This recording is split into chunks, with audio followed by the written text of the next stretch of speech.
mchezaji kiraka mwenye uwezo kucheza nafasi si chini ya 4 uwanjani, bwana Pascal Msindo. Bwana hongera sana kwa kufuzu hatua ya makundi kombe la shirikisho barani Afrika. Bwana shukrani sana. Bwana, safari ilikuwa ngumu kiasi gani, maana umestruggle miaka mingi kweli kutafuta hii nafasi?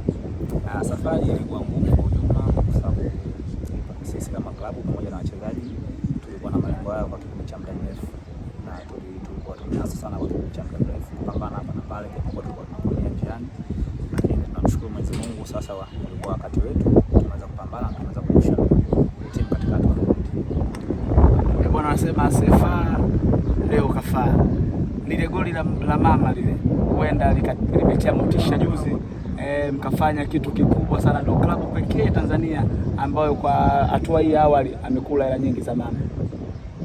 Nashukuru kwenye hilo kwa sababu tulikuwa tunalitambua hilo kama kuna pesa ya mama ambayo ilipo.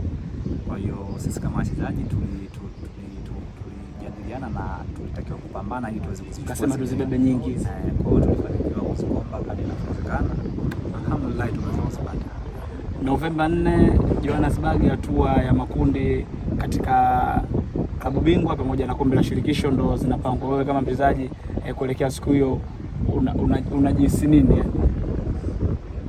Mimi kwanza nina furaha mpaka hapa nilipofikia, na mpaka sasa hivi kwa maana yake nipo kwa ajili ya maandalizi kwa chochote ambacho kitatokea mbele, na kwa yote tunataka tupambane sisi kama wachezaji ili tuweze kuandika historia nyingine.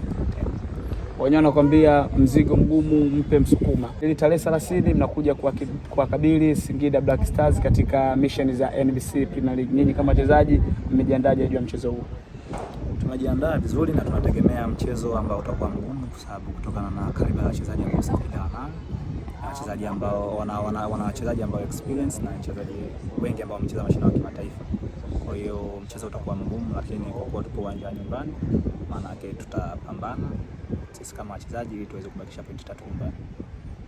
Na ushindani katika ligi yetu hii sasa hivi ya NBC, wewe kama mchezaji unauonaje, na nini malengo yako kama mchezaji na malengo ya klabu? Ushindani unazidi kuwa mkubwa na mgumu kadri ya siku ambazo zinazidi kuendelea. Kadri ya siku msimu inavyozidi kuongezeka ndio ushindani unaongezeka. Kwa hiyo sisi kama klabu, sisi kama wachezaji tunapambana ili tuweze kuweka historia kubwa zaidi na zaidi kwenye klabu yetu.